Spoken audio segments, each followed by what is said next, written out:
Hello and welcome to the third episode in our mini-series Behind the Spotlight, where I show you all the magic that is involved in creating a drag look for performance, all from my wee studio here in Glasgow. I'd like to welcome you all back and welcome you to episode 3. Today's episode will showcase the key elements that it takes to physically sew and construct a look like this. I'll be using all 3 of my machines today, but firstly I want to speak to you about my overlocker. She is my most used piece of equipment here in the studio, and she definitely is overworked and under-nurtured. It's wild to me to think that every single garment that has come through this studio has gone through this one machine. I use her to sew all my stretch looks together because the 4-thread seam she creates allows for continuous movement and doesn't put any stress on the seams, meaning that they won't buckle under pressure, they won't create holes, they're pretty sturdy. On that note, one piece of advice I will give you is to please stop using standard sewing machines to sew with stretch.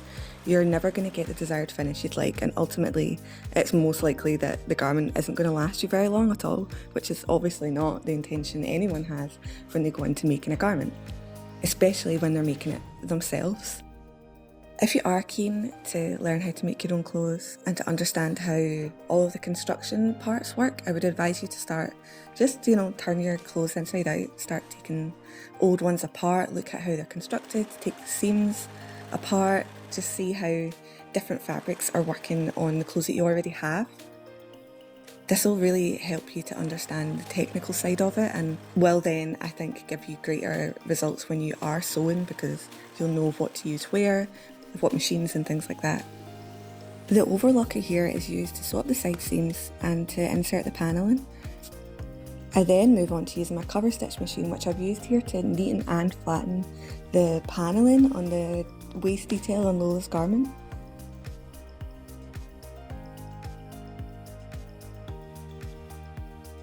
Lastly, I'll only move on to using my Juki, which is my big industrial lock stitch machine and my pride and joy. I feel very lucky that I have her.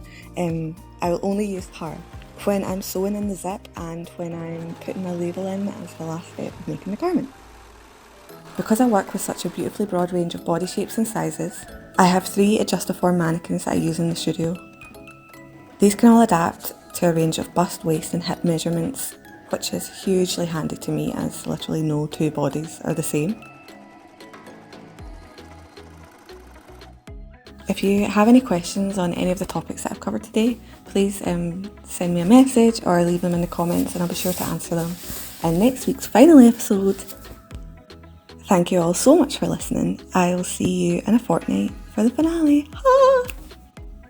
Lots of love. Bye!